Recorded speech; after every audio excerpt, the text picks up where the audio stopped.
സിദ്ധാർത്ഥിന്റെ ദുരൂഹ മരണത്തിൽ CBIക്ക് എല്ലാ സഹായങ്ങളും നൽകണമെന്ന സംസ്ഥാന സർക്കാർ. DGPക്ക് ഇത് സംബന്ധിച്ച് നിർദ്ദേശം നൽകി. ഇന്റലിജൻസ് ഫോറൻസിക് സംഘത്തിന്റെ സേവനം ഉറപ്പാക്കാനും നിർദ്ദേശമുണ്ട്. ആഭ്യന്തര വകുപ്പ് ഇത് സംബന്ധിച്ചുള്ള ഉത്തരവ് പുറത്തിറക്കി. ഉത്തരവിന്റെ പകർപ്പ് ജനം TVക്ക് ലഭിച്ചു. കൂടുതൽ വിവരങ്ങളുമായി രാജീവ് ചേരുന്നുണ്ട്. രാജീവ്, എങ്ങനെ നോക്കിക്കാണാം?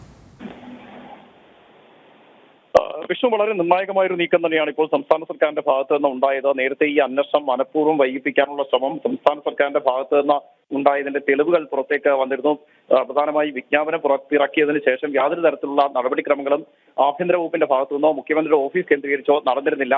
ഇതാണ് അന്വേഷണം വൈകാൻ ഇടയാക്കിയത്. ഇതുമായി ബന്ധപ്പെട്ട ആരോപണങ്ങൾ ശക്തമായി ഉയരുന്നതിനിടെയാണ് ഇത്തരമൊരു നീക്കത്തിലേക്ക് നിലവിൽ സംസ്ഥാന സർക്കാർ കടന്നിരിക്കുന്നത്. ആഭ്യന്തര വകുപ്പ് ഇതുമായി ബന്ധപ്പെട്ട ഉത്തരവ് അല്പസമയം മുമ്പ് പുറത്തിറക്കുകയായിരുന്നു. അതിൽ പ്രധാനമായും പറയുന്നത് CBI സംഘത്തിന് എന്താവശ്യമുണ്ടെങ്കിലും അത് നൽകാൻ സംസ്ഥാന പോലീസ് മേധാവി തയ്യാറാകണം. പോലീസ് ഉദ്യോഗസ്ഥരെയോ അല്ലെങ്കിൽ ക്യാമ്പ് ഓഫീസോ വാഹനങ്ങളോ എന്താണോ CBI ആവശ്യപ്പെടുന്നത് അത്തരത്തിലുള്ള സംവിധാനങ്ങൾ സംസ്ഥാന പോലീസ് മേധാവി ഉറപ്പായും നൽകണമെന്ന നിർദ്ദേശമാണ് ഒരു ഉത്തരവിലൂടെ തന്നെ നിലവിൽ ഇപ്പോൾ ആഭ്യന്തര വകുപ്പ് നൽകിയിരിക്കുന്നത്. ഇതിനൊപ്പം ഇന്റലിജൻസ് സംവിധാനത്തിന്റെ സേവനമോ അല്ലെങ്കിൽ ഫോറൻസിക് സംവിധാനത്തിന്റെ സേവനമോ CBI ആവശ്യപ്പെടുകയാണെങ്കിൽ അതും നൽകണം.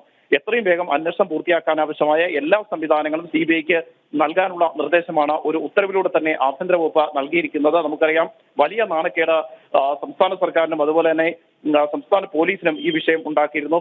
പ്രധാനമായും മുഖ്യമന്ത്രിക്ക് നേരിട്ട് ഒരു നിവേദനം നൽകുകയും അതിന്റെ അടിസ്ഥാനത്തിൽ വിജ്ഞാപനം പുറത്തിറക്കുകയും ചെയ്തിട്ടും അതിൽ തുടർ നടപടികൾ നിലയ്ക്കുന്ന ഒരു സാഹചര്യം ഉണ്ടായി.